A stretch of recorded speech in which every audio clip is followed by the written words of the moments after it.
Sa bawat matayog at dekalidad na infrastruktura na itinayo sa Subic Bay Freeport Zone ay lalong nabubuo at napagtitibay ang tiwala ng mga namumuhunan sa katatagan ng ekonomiya ng Pilipinas. One of the keys to continuing economic growth is infrastructure development. So we will build better and more. Sinisiguro ng Subic Bay Metropolitan Authority na ang bawat isang gusali ay magiging simbolo ng matatag na ekonomiya na siyang makapaghihikayat ng mga mamumuhunan mula sa pangdaigdigan merkado.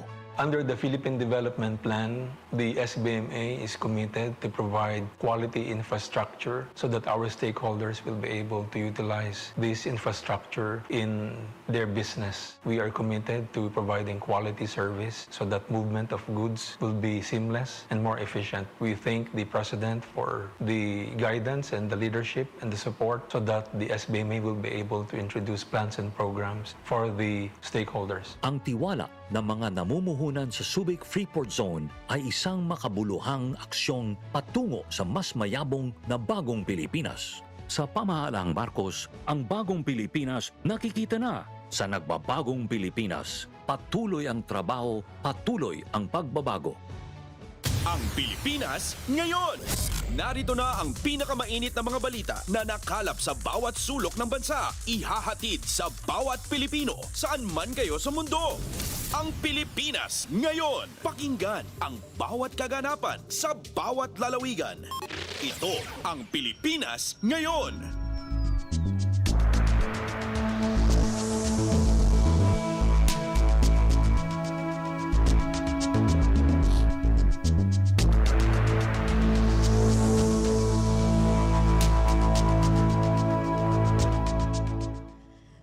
Magandang araw po sa ating mga tagapakinig. Welcome po muli sa ating programang Ang Pilipinas Ngayon. Napapakinggan po ninyo saan mang bahagi ng mundo sa pamamagitan ng ating himpilan, ang Radio Pilipinas World Service ng Presidential Broadcast Service. Napapakinggan po tayo sa mga sumusunod na shortwave frequencies sa 9.925 MHz, 12.120 MHz at 15.190 MHz. Ako po si Ven Blones. Samahan po ninyo ako sa kabuuan ng ating programa ngayong araw na ito. Kapapalooban pa rin po ng ilan sa mga mahalagang balita mula dito sa ating bansa, kasama na ang mga segmentong business, sports, showbiz at ang mga ulat mula sa iba't ibang rehiyon at lalawigan dito sa Pilipinas para sa ating regional news. Samantala, nais po namin kayong imbitahin na bisitahin ang ating Facebook page, ang Radio Pilipinas World Service. Paki-follow, like at share na rin po. Antabayanan, sa inyo na sa ilang sandali ang kabuuan ng ating programang Ang Pilipinas Ngayon. Kumpleto, detalyadong balitaan, di papahuli sa mahahalagang kaganapan. Kamustahin ang inang bayan, ang Pilipinas Ngayon.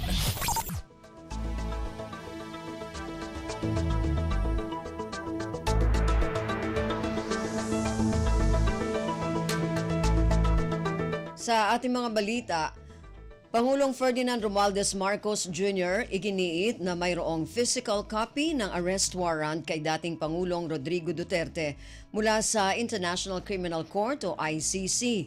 Binigyang diin ng Pangulo na may obligasyon ang bansa sa Interpol at ito anya ang inaasahan ng international community sa isang demokratikong bansa gaya ng Pilipinas. Ang detalye ng balitang ito mula kay Alvin Baltazar. Iginiit ni Pangulong Ferdinand Marcos Jr. na may batayan ng ginawang hakbang ng mga otoridad kaugnay ng ginawa nitong pag-aresto kay dating Pangulong Rodrigo Duterte.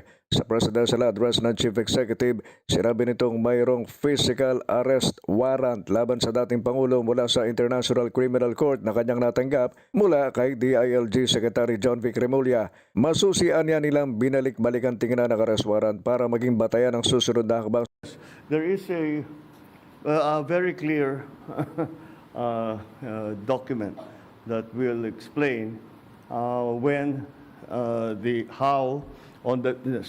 that will explain the basis on how we conducted this arrest of former President Duterte. Paliwanag ng Pangulo, ang pag-aresto sa dating presidente ay bilang pagtalima ng Pilipinas sa commitment nito sa Interpol. Binigyan din ng Chief Executive na may obligasyon ang bansa sa Interpol na kailangan gawin, gayong kung hindi ay baka hindi na nito tulungan ng Pilipinas para mahuli ang mga Pilipinong pugante na naharap sa mga kaso at nagtatago sa ibang bansa. Ito anya ang inaasahan sa atin ng international community sa isang demokratikong bansa gaya ng Pilipinas. Interpol asked for help and we obliged because we have commitments to the Interpol which we have to fulfill. If we don't do that, they will no longer help us with other cases involving Filipino fugitives abroad. Mula sa Palasyo ng Malacanang para sa Bagong Pilipinas, Alvin Baltasar, Radyo Pilipinas, Radyo Publiko. Pasada ng mga balita mula sa Pilipinas para sa mga Pilipino saan man sa mundo. Ang Pilipinas ngayon.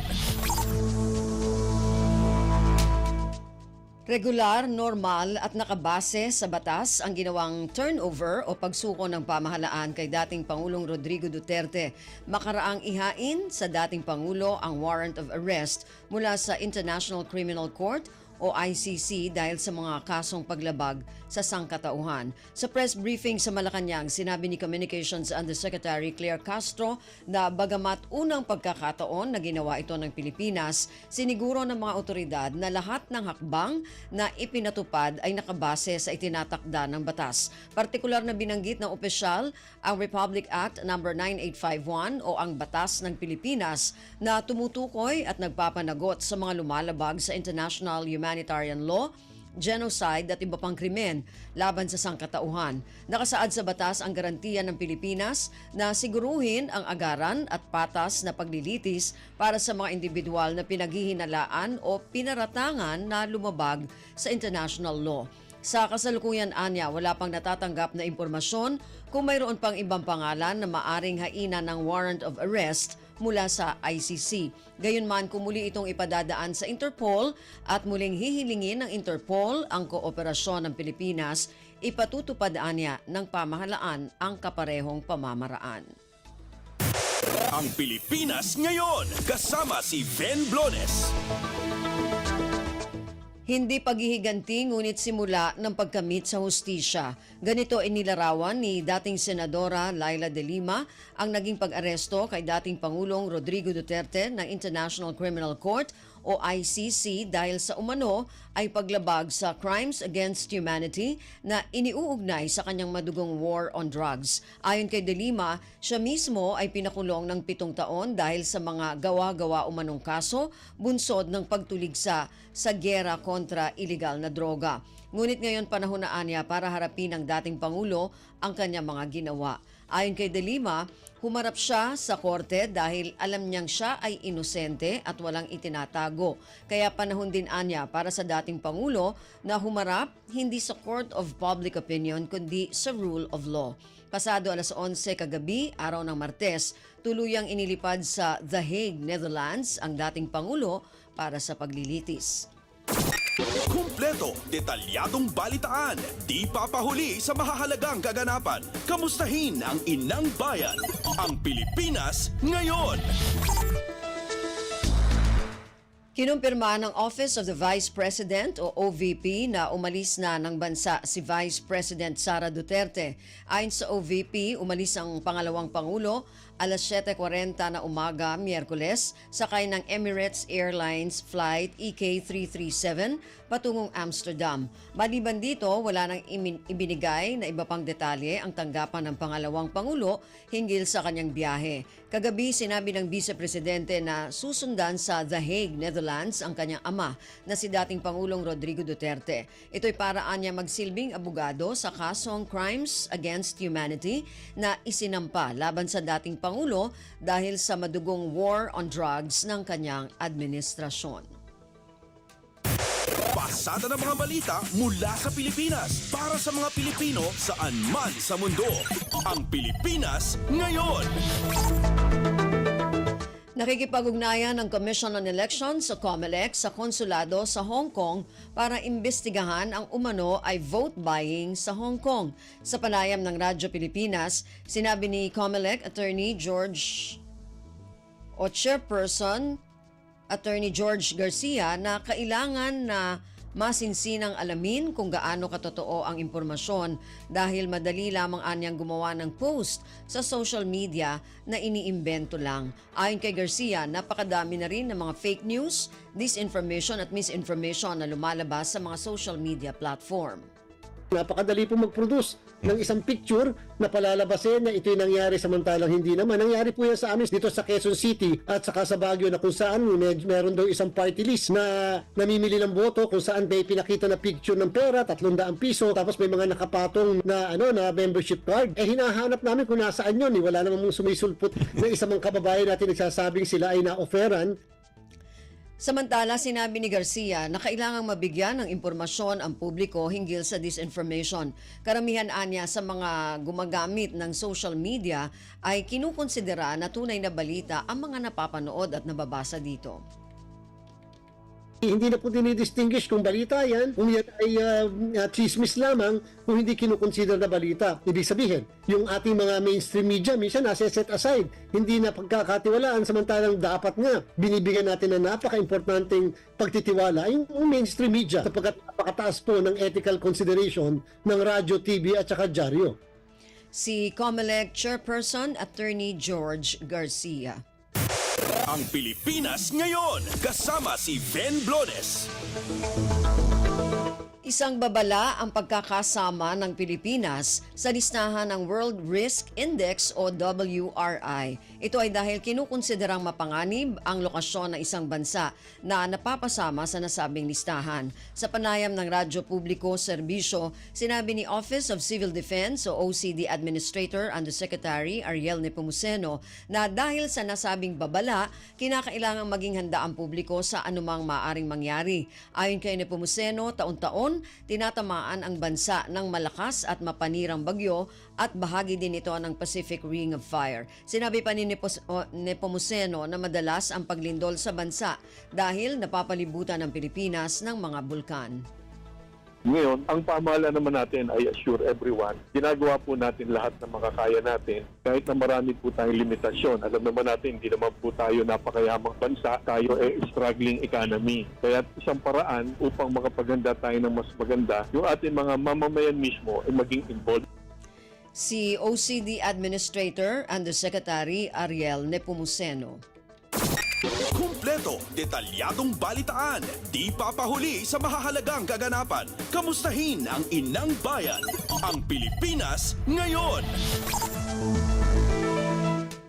Binibigyang prioridad ng Department of Trade and Industry o DTI ang pag-alalay sa mga micro, small and medium enterprises o MSMEs sa pagsali sa mga international food exhibitions sa ibang bansa. Sa panayam ng Radyo Publiko Serbisyo, sinabi ni DTI Secretary Maria Cristina Roque na oportunidad ito upang magkaroon ng karanasan ang mga ito kung paano ang sistema ng pandaigdigang pagnenegosyo. Ang MSME anya ang pinakamarami sa mga negosyo sa bansa na umaabot sa 79.5%. Kaya marapat lamang na bigyang prioridad ang ikabubuti ng mga ito. Dapat natin tulungan sila para mag-grow sila locally and also globally. So what we do for them is actually, first we have the trade shows. Dinoble na ho namin yung trade shows dito sa Metro Manila and also regional. So kasi in these trade shows, pwedeng ipakita sa mga buyers, both wholesale buyers, retail buyers, yung mga produkto ng mga Pilipinos. Si DTI Secretary Maria Cristina Roque. Pasada ng mga balita mula sa Pilipinas para sa mga Pilipino saan man sa mundo. Ang Pilipinas ngayon. Pagbaba ng presyo ng karneng baboy sa mga supermarket, sunod na target ng Department of Agriculture o DA. Ayon kay DA Undersecretary Constante Palabrica, patuloy ang kanilang koordinasyon sa mga may-ari ng supermarket at mayroon ng prosesong inilalatag hinggil dito. Ang detalye ng balitang ito mula kay Mary Ann Bastasa. Ipupursige rin ng Department of Agriculture na maibaba ang presyo ng karneng baboy na ibinibenta sa mga supermarket. Sa ngayon kasi ang ipinatutupad na MSRP sa karneng baboy ay epektibo lamang sa mga palengke sa Metro Manila. Ayon kay Undersecretary Constante Palabrica, sa ngayon ay hindi pa kayang ipatupad ang MSRP sa mga grocery dahil sa mataas na operating expenses nito. Sa kabila niya, hindi naman anya hahayaan ng DA na manatiling mataas ang presyo ng baboy sa mga supermarket. Sa ngayon, tuloy-tuloy na ang kailang koordinasyon sa mga supermarket owner at meron na ring prosesong inilalatag hinggil dito. Una nang ikinatuwa ng DA na maraming stall owner sa Balintawak Market ang nagbebenta ng karneng baboy na mas mababa pa sa MSRP. Mula sa DA para sa Bagong Pilipinas, Mera Anbastasa, Radyo Pilipinas, Radyo Publiko. Ang Pilipinas ngayon, kasama si Ben Blones. Nakikipag-ugnayan na ang Department of Agriculture o DA sa Japan International Cooperation Agency o JICA para sa posibilidad na pagtutulungan sa sektor ng agrikultura. Ayon kay DA spokesperson Assistant Secretary Arnel de Mesa, tinalakay ito sa pulong ni Agriculture Secretary Francisco Chu Laurel Jr. sa ilang kinatawan ng JICA sa pagbisita ng delegasyon ng DA sa Japan. Nakumpleto na anya ang pag-aaral para sa proposal na layong tutukan ang post-harvest facilities sa palay. Sa tulong nito, masusuportahan anya ang National Food Authority, lalo't pinalawak pa ang kanilang procurement ng palay at mga kooperatiba sa rice-producing areas. Nagkakahalaga ang proyekto ng tinatayang 11 bilyong piso at target na masimulan sa taong 2026 o 2027.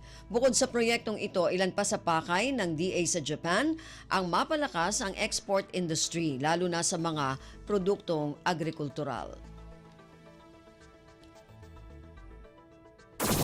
Kumpleto, detalyadong balitaan, di papahuli sa mahahalagang kaganapan. Kamustahin ang inang bayan, ang Pilipinas ngayon.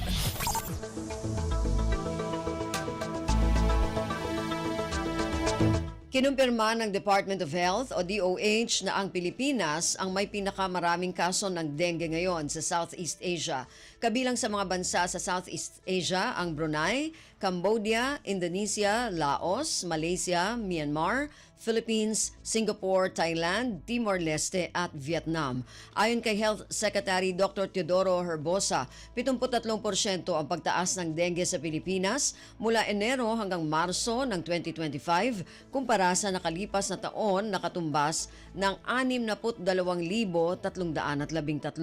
Naitala ang National Capital Region, Calabar Zone at Central Luzon na may pinakamataas na kaso ng dengue sa Pilipinas. Patuloy naman ang mga programa ng pamahalaan para maibsan ang pagtaas ng kaso ng dengue. Kabilang na dito ang Alas 4 kontra mosquito, pagpuksa sa pugad ng mga lamok, dengue fast lane at PhilHealth Dengue Package. Pasada ng mga balita mula sa Pilipinas para sa mga Pilipino saan man sa mundo. Ang Pilipinas ngayon.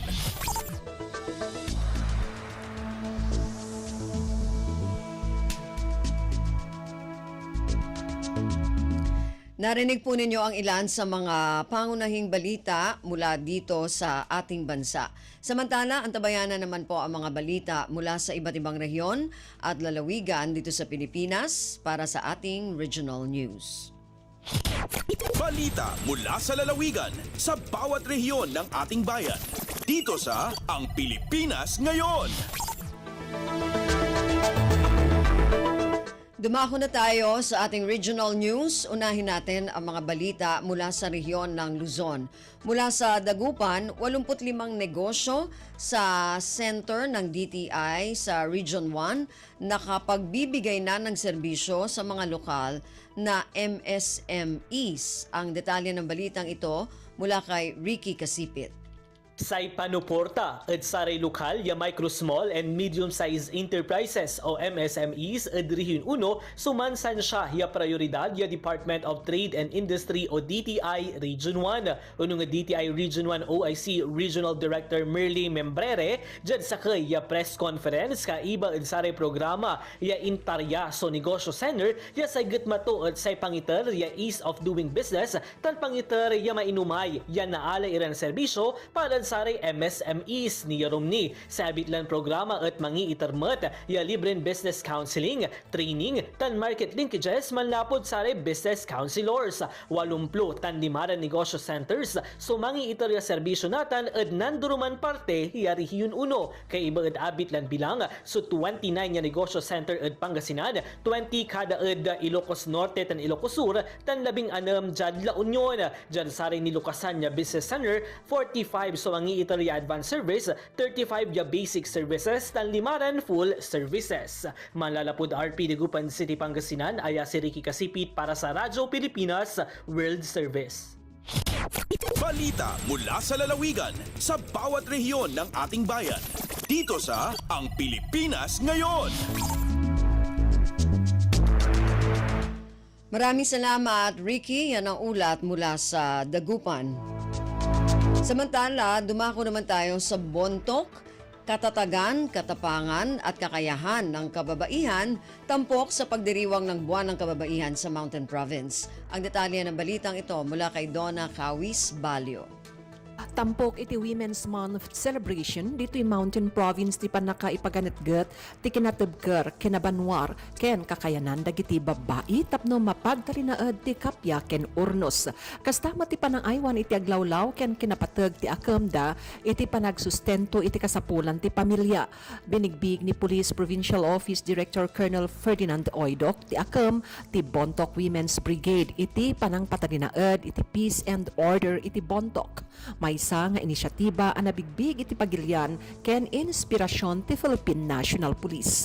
Kabayatan na inbaga ni House Representative Maximo Dalog Jr. dagiti positibo iti na ipatungpal aganwat maipanggap iti gender equality iti programa a Bagong Pilipinas ti administrasyon ni Presidente Ferdinand Marcos Jr. amang italtalo iti panaka isardeng ti diskriminasyon ken gender biases patas nga oportunidad ken access kadagiti resources. Paramet ken ni Governor Bonifacio Lacwasan Jr. itultuloy ti provincial government amang suportar iti pagsayaatan dagiti babae in panamnaman na a prioridad ti provincial government ti implementasyon dagiti programa a pagnumaran dagiti babae kas iti livelihood, health, trabaho ken tulong pang edukasyon. Narapos na Bontoc, Donna Kawisbalyo para sa Radyo Pilipinas World Service. Balita mula sa lalawigan sa bawat rehiyon ng ating bayan. Dito sa Ang Pilipinas Ngayon.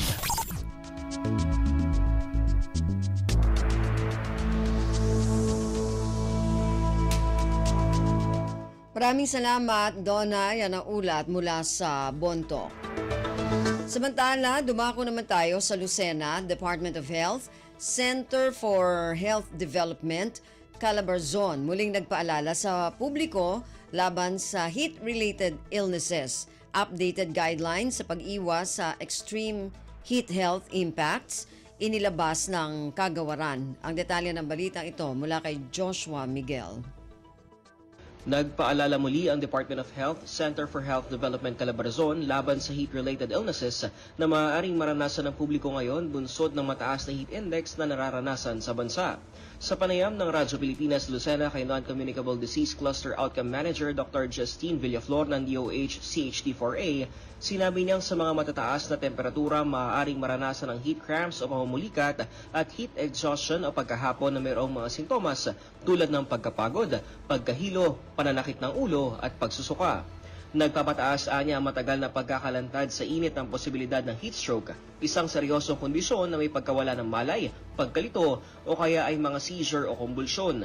Kaugnay nito, naglabas na ng updated interim guidelines on preventing and managing extreme heat health impacts ang DOH sa pangunguna ni Health Secretary Teodoro Herbosa nitong nakaraang Marso 7. Mula RP1 Lucena, ito si Joshua Miguel Suarez para sa Radyo Pilipinas World Service. Balita mula sa lalawigan sa bawat rehiyon ng ating bayan. Dito sa Ang Pilipinas Ngayon.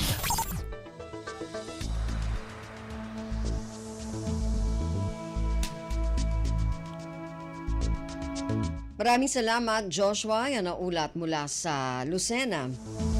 Samantala, dumako naman tayo sa Palawan. Palawan nagbunyi sa pagkakapasa ng 50-year mining moratorium sa sangguniang panlalawigan. Ang detalye ng balitang ito mula kay Goody Sarsagat. Durong kaambang ang Kasimanway ang Palawan sa pagpasa ang 50 kadagon nga mining moratorium sa sangguniang panlalawigan sa kalibas nga special session nga ing patawag tingidigi. Ing pasa ni Board Member Nieves Rosento, Board Member Angela Sabando, i Board Member Arnel Brina ang tinged nga ordinansa na ing suporta ng tanan.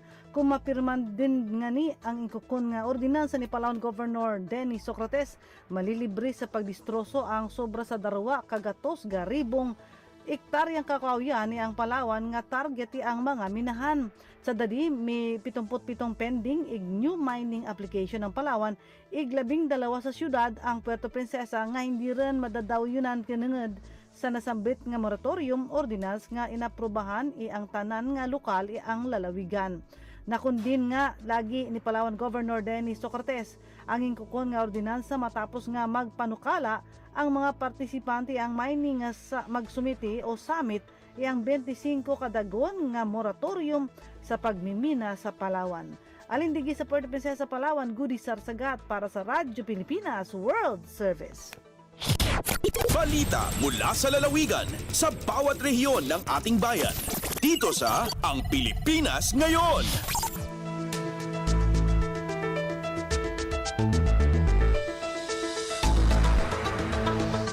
Maraming salamat, Goody. Yan ang ulat mula sa Palawan at kabuuan na ulat mula sa rehiyon ng Luzon.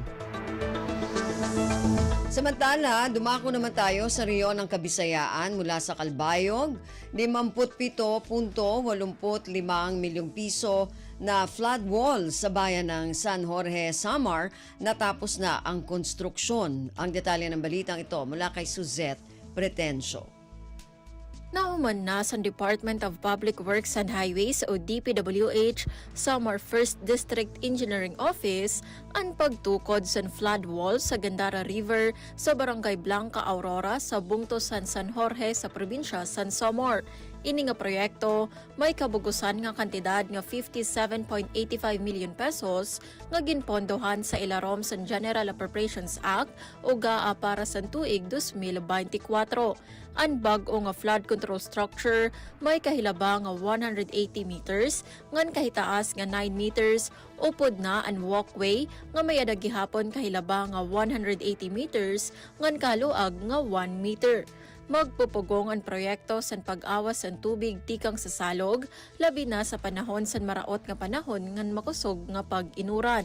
Dugang pa, magbabantay ang flood wall sa kabalayan sa mga mulupyo sa nasabi nga barangay nga basar sa 2020 census may populasyon nga 975 kontra sa peligro sa pag-anas sa tuna nga mga karubat sa irang mga propriedad ngan kinabuhi. Tikang sa Radyo Pilipinas Calbayog, ini si Suzette Pretencio para sa Radyo Pilipinas World Service. Balita mula sa lalawigan sa bawat rehiyon ng ating bayan. Dito sa Ang Pilipinas Ngayon. Maraming salamat, Suzette. Yan ang ulat mula sa Calbayog at kabuuan na ulat mula sa rehiyon ng Kabisayaan. Samantala, dumako naman tayo sa rehiyon ng Mindanao mula sa Tandag. First year consistent regional outstanding winner in nutrition o Crown Maintenance Award. Natanggap ng pamahalaang lungsod ng Tandag, Surigao del Sur. Ang detalye ng balitang ito mula kay Raymond Aplaya. Lain na usab nga pasidungog ang nadawat sa lokal nga pagamahanan ning syudad sa Tandag diha sa natad sa nutrisyon. Sa interview sa Radyo Pilipinas Tandag, gibutiag ni Mary Joy Galolo, ang City Nutrition Program Coordinator ning syudad, nga bagway lang nadawat sa LGU ang first year consistent regional outstanding winner in nutrition o Crown Maintenance Award. Sumala pa nga gitunol ang maong pasidungog atol sa gipahigayon nga National Nutrition Awarding Ceremony dito sa Crown Plaza Galleria sa Kauluhan. Sigunini nga ang maong pasidungog ang ginahatag ngadto sa mga LGU nga nakakuha og taas nga marka diha sa accomplishment sa mga nutrition programs. Gidugang pa ni Galolo nga mismong si Pangulong Ferdinand R. Marcos Jr. mao nanguna sa pagtunol sa maong pasidungog. Gikan sa Radyo Pilipinas Tandag, kini si Raymond Aplaya alang sa Radyo Pilipinas World Service. Balita mula sa lalawigan sa bawat rehiyon ng ating bayan. Dito sa Ang Pilipinas Ngayon.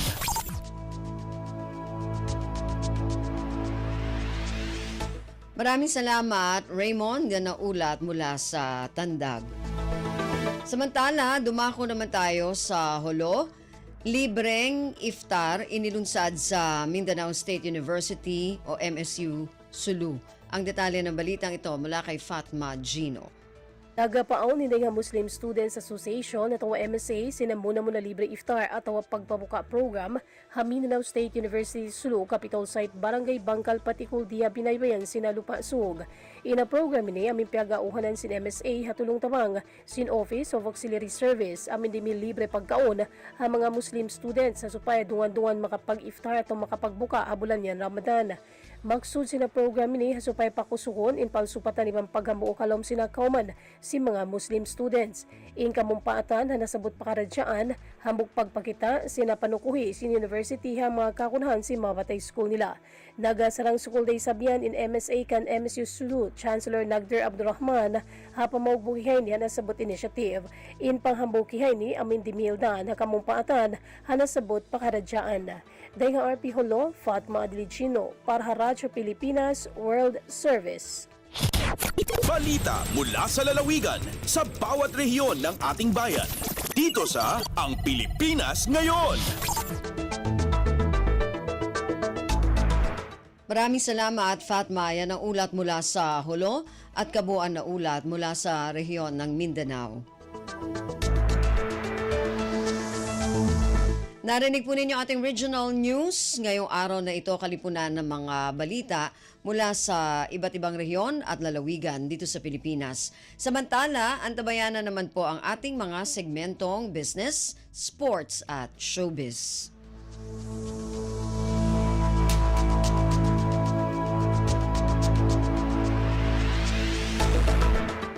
Dumako na tayo sa ating mga segmento. Unahin natin ang ating balitang negosyo. Narito si Erwin Peñano. Lagay ng ekonomiya, kalakalan, negosyo at iba pa. Atin ang alamin dito sa Ang Pilipinas Ngayon.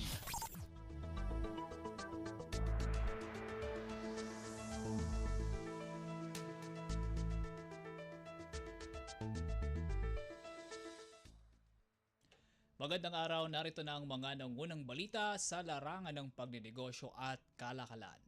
Inaasahan na ni Bangko Sentral ng Pilipinas o BSP Governor Eli Remolona na may mga sigwada pa ng rate cuts ngayong taon.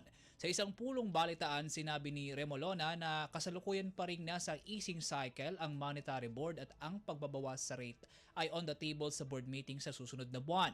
Sa kabila ng inaasahang polisiya hinggil sa basis points, nilinaw ng BSP Chief na ang timing at magnitude ay nakadepende pa rin sa datos ng inflation at iba pang economic indicators. Samantala, binigyang linaw rin ni Remolona ang napaulat na pagbebenta ng Pilipinas ng gold assets noong nakaraang taon. Ayon kay Remolona, matagal nang tinitingnan na ang pag-hold ng ginto ay valuable asset, ngunit sa katunayan anya ay poor investment ito dahil sa mataas na volatility sa presyo at sa mas mababang returns na nakukuha rito. Dagdag pa ni Remolona na ang pag-hold ng ginto ay may kaakibat na gastos gaya ng costly fees na binabayaran ng Pilipinas sa Bank of England, ang pasilidad na pinaglalagakan ng karamihan ng gold assets ng bansa. Isa pang nilinaw ni Remolona na walang ginto na nakalagak sa Bangko Sentral ng Pilipinas ang pinagbili at ang hakbang ay hindi nagdulot ng pagbawas sa kabuang halaga ng international reserves ng bansa. Layunin din anya nitong tiyakin ang mas matatag na pamamahala sa yaman ng bansa sa gitna ng pabago-bagong pandaigdigang merkado. Lagay ng ekonomiya, kalakalan, negosyo at iba pa. Atin ang alamin dito sa Ang Pilipinas Ngayon.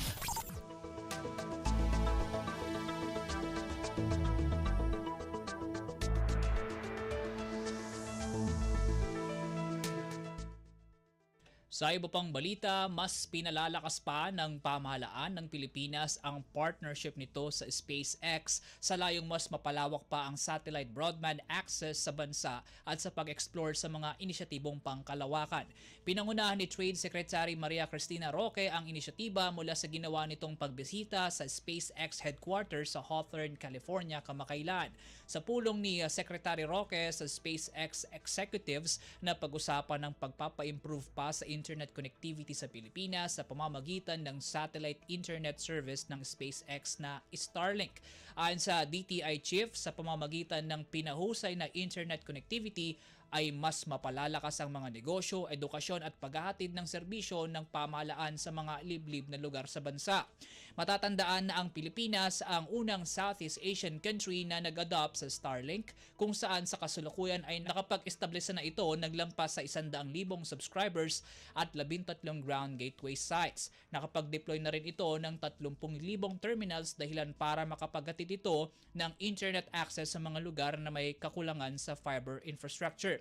Samantala, bukod sa internet connectivity, natalakay rin sa pulong ang potensyal na human spaceflight program na maaaring makapagpadala ng unang Pilipino sa outer space.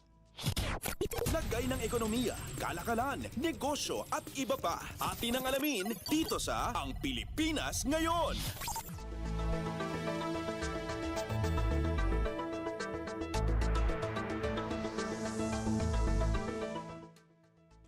Malapit nang maranasan ng mga Pinoy ang Japanese-style hot spring spa at pinagandang karaoke experience sa mga mall sa bansa. Ito'y matapos na i-anunsyo ng Japanese leisure services firm na Koshidaka Holdings Company Limited ang 2.5 billion peso investment para sa pag-establisa ng kanilang business footprint sa Pilipinas.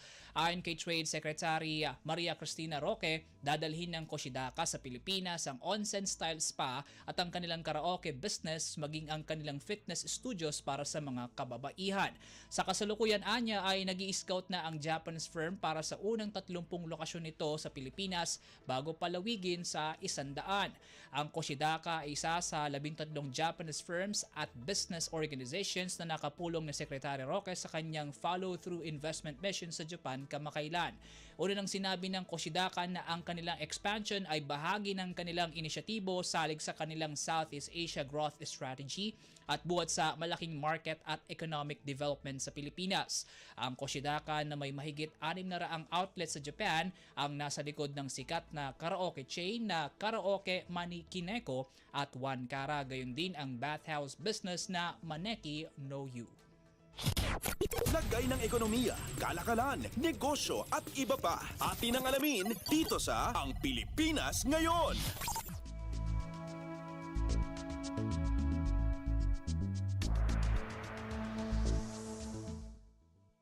At yan po mga balitang aming nakalap sa larangan ng pagnenegosyo at kalakalan. Para sa Radyo Pilipinas World Service, ako po muli si Win Peñano. Maasensong araw po sa ating lahat. Lagay ng ekonomiya, kalakalan, negosyo at iba pa. Atin ang alamin dito sa Ang Pilipinas Ngayon.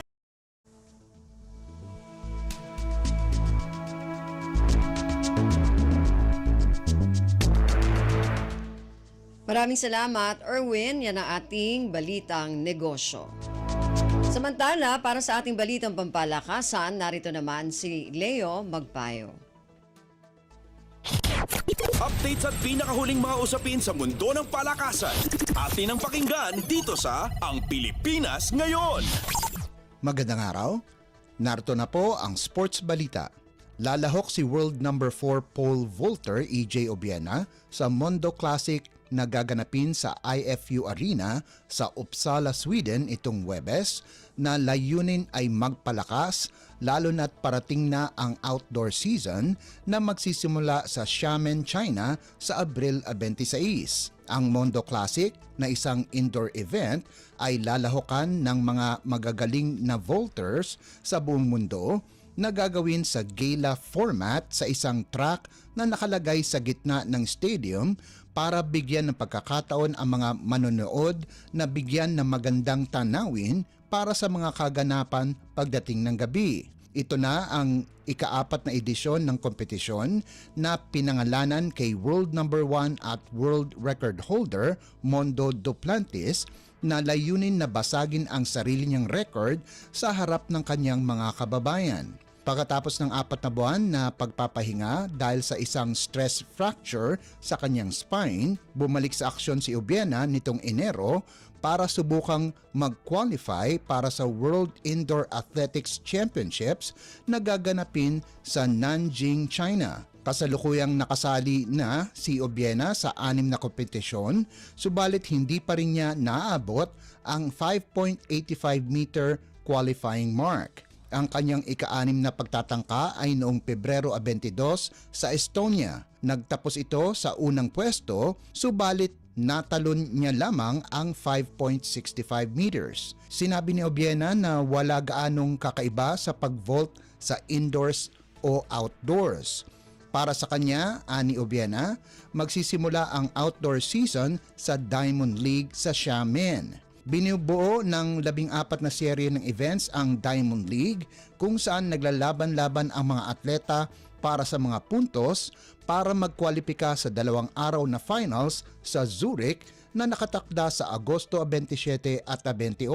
Ang gintong medalya sa mga serye ay may katumbas na 10,000 dolyar na papremyo, habang sa finals ang magkakampyon ay makakatanggap ng 30,000 dolyar.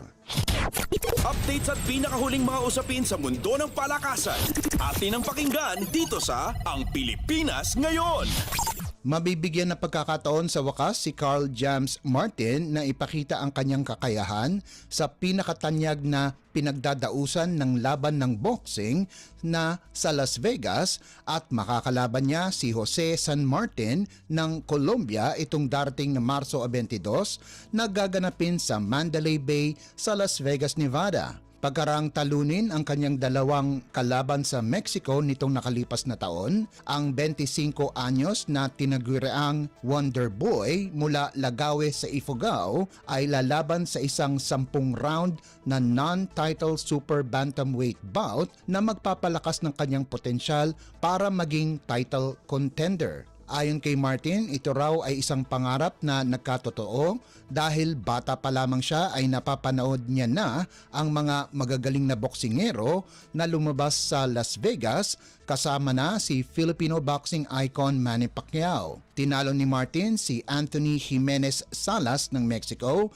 sa pamamagitan ng second round technical knockout nitong nakalipas na Setyembre at sinundan ito ng isa pang panalo nitong Disyembre laban kay Ruben Tostado Garcia na isa ding Meksikano sa pamamagitan ng 5th round technical knockout para manatiling undefeated sa 25 laban na may 20 knockouts. Nagpahiwatig naman ng kanyang suporta si international matchmaker Sean Gibbons na presidente din ng MP Promotions ni Manny Pacquiao sa kampanya ni Martin ngayong taon at makuha ang kanyang pangarap na makopo ang world title bago matapos ang 2025.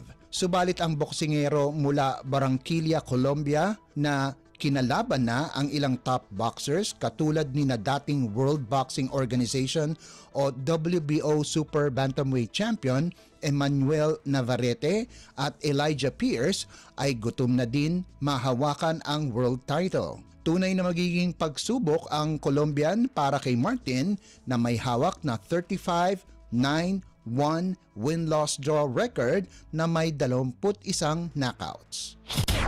Updates at pinakahuling mga usapin sa mundo ng palakasan. Atin ang pakinggan dito sa Ang Pilipinas Ngayon.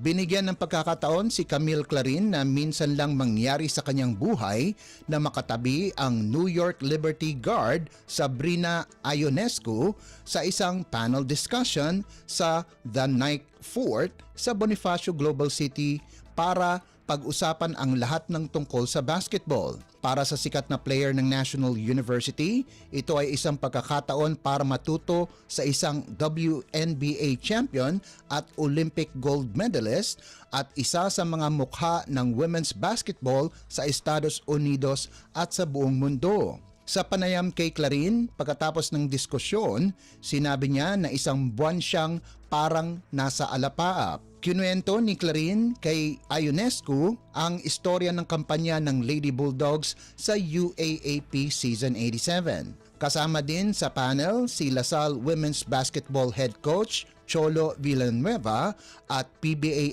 icon L.A. Tenorio na nagsalita sa kanilang eksperyensya bilang player at mga advokasya nila para sa mga atletang babae. Pagkatapos ng kanyang karera sa UAAP, tinitignan ni Clarin ang susunod niyang mga hakbang, kabilang na ang posibleng paglalaro para sa Gilas Pilipinas Women sa Southeast Asian Games, pero sa ngayon, nakapokus ang kanyang atensyon sa 3-on-3 basketball. Updates at pinakahuling mga usapin sa mundo ng palakasan. Atin ang pakinggan dito sa Ang Pilipinas Ngayon. At yan ang pinakahuling balita sa larangan ng palakasan. Para sa Radyo Pilipinas World Service, ito po si Leo Magpayo. Magandang araw. Updates at pinakahuling mga usapin sa mundo ng palakasan. Atin ang pakinggan dito sa Ang Pilipinas Ngayon.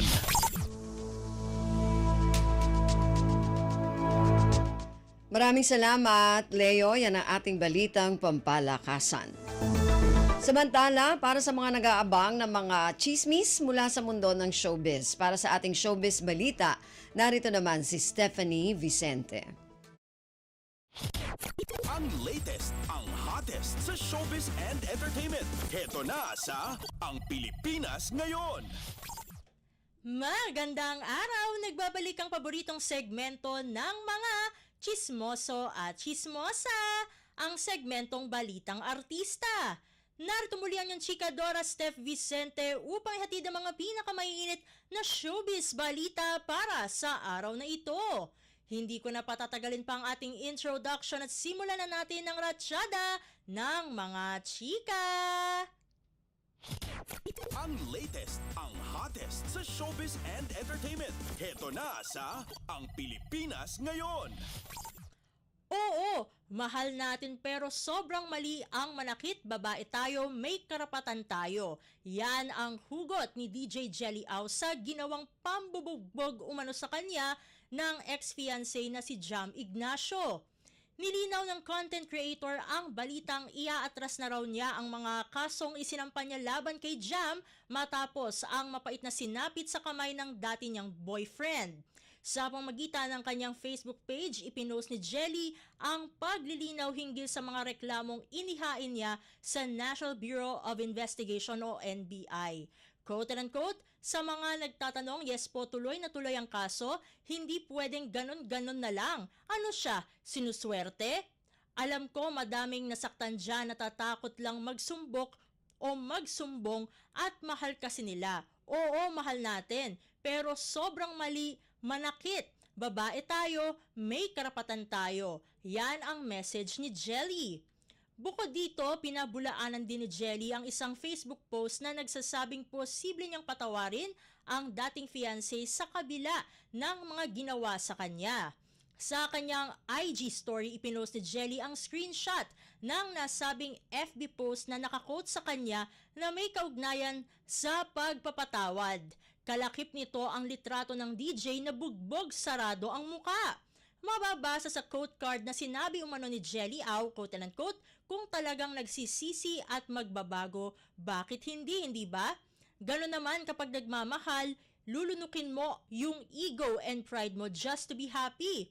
Kinonde na ito ng totoong Jelly Au sa kanyang Instagram at sinabing, quote-unquote, galing nang gumawa nito, palakpakan sa muka. Mukhang naka-move on na nga si Jelly sa breakup nila na Jam dahil balik trabaho na siya matapos gumaling at maghilom ang mga sugat at pasa niya sa muka. Nag-post din siya sa kanyang IG story ng screenshot ng ipinadalang message sa kanya ni Jam. Narito ang laman ng sulat ng dating boyfriend, rin ni Carla Estrada. Quote-unquote, kahit kailan hindi kita kayang lokohin. Maski kumausap ng iba, hindi ko kayang gawin yan sa'yo. Bakit mo ako ginaganito? Nagmamakaawa ako sa'yo, pinipilit ko na maging maayos tayo, maging maayos tong relasyon natin.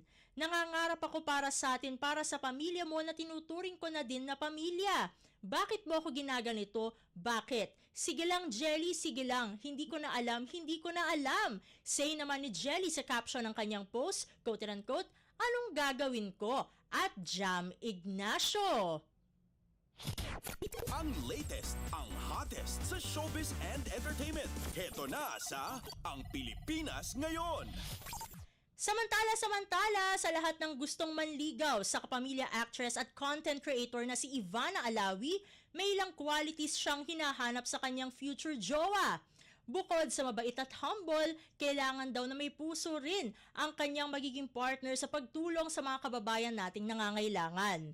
Very single ngayon si Ivana at inamin niyang nakikipag-date rin siya kapag may pagkakataon pero mukhang wala pa siyang nagugustuhan sa mga nanliligaw sa kanya. Sa pakikipagtsikahan sa kapamilya star kasama ang ilan pang miyembro ng entertainment media, natanong si Ivana kung ano ba ang hinahanap niya kay Mr. Right. Sabi ni Ivana, quote and unquote, ang ideal guy ko ay hindi mayabang at may puso, yung same heart na gustong tumulong. Ang hirap na magkaiba kami ng ugali, yung walang puso.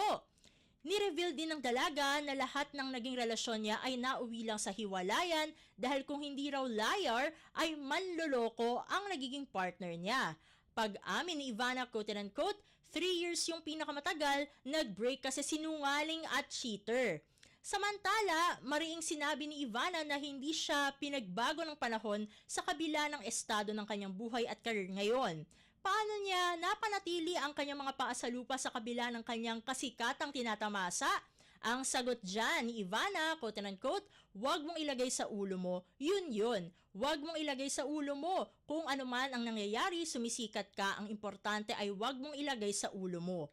Pagpapatuloy niya, quote and unquote, hindi ko rin kasi iniisip ang mga tao, wala talaga, ini-enjoy ko lang talaga siya. Kapag inisip ko, mababaliw at mape-pressure lang ako, enjoy lang. Mga simpleng bagay din ang nagpapasaya sa aktres lalo na ang kanyang pamilya. Quote and unquote, yung time sa family, magluluto kami, kumakain kami ng sabay-sabay, yan yung mga simpleng bagay na hindi mo mabibili. Aniya pa, quote and unquote, lahat ng pera, bags mo, hindi mo madadala. Na-enjoy ko kung anong meron ako but it's not something that I can bring.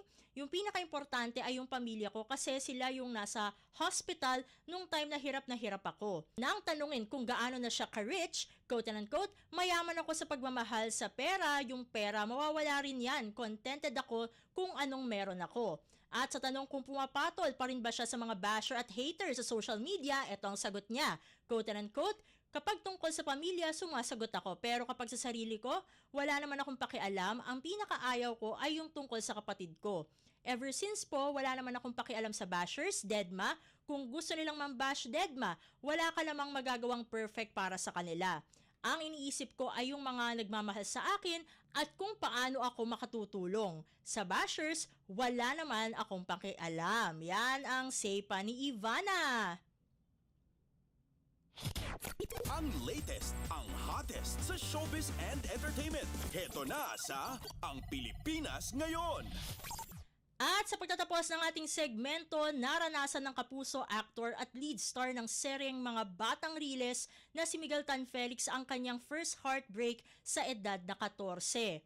Tandang-tanda pa rin ang kanyang nanay na si Mommy Grace yung araw na nakita niyang broken-hearted ang anak matapos silang maghiwalay ng kanyang unang girlfriend.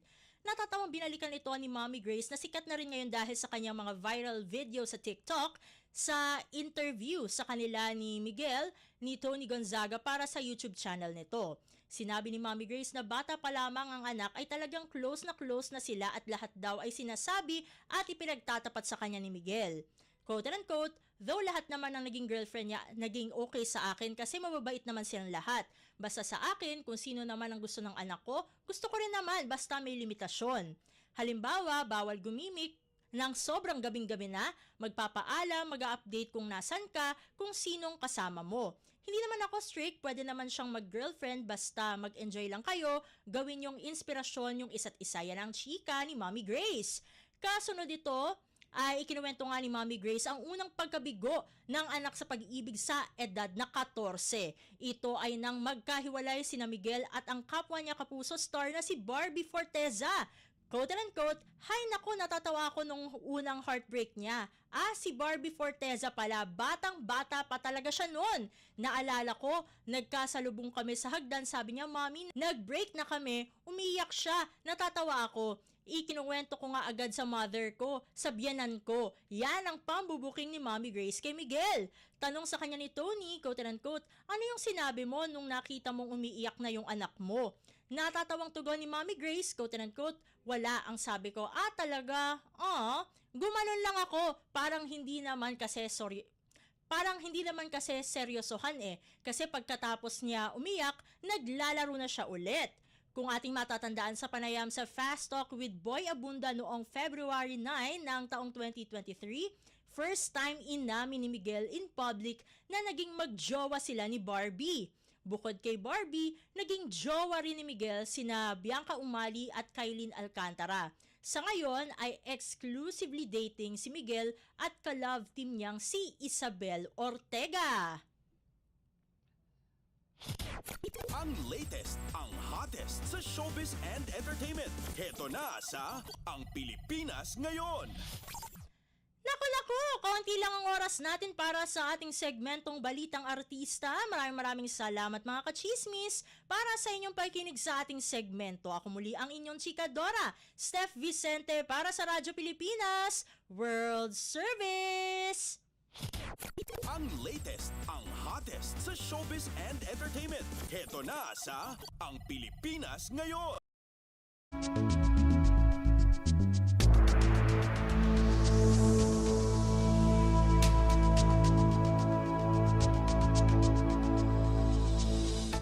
Maraming salamat, Steph. Yan ang ating showbiz balita. Narinig po ninyo ang kabuuan ng ating programang Ang Pilipinas Ngayon.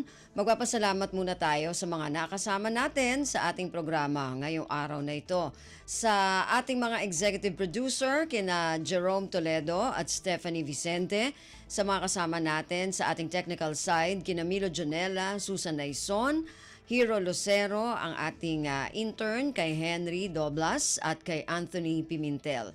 Maraming salamat din sa mga nakasama natin sa ating mga segmento para sa ating balitang negosyo kay Erwin Peñano, sa ating balitang pampalakasan kay Leo Magpayo, sa ating showbiz balita kay Stephanie Vicente at sa mga kasama natin na nag-ulat mula sa iba't ibang rehiyon at lalawigan dito sa Pilipinas para sa ating regional news at sa ating station manager na si Mr. Ray Sampang. Hanggang sa susunod na edisyon na ating programang Ang Pilipinas Ngayon, ako pong muli si Ven Blones.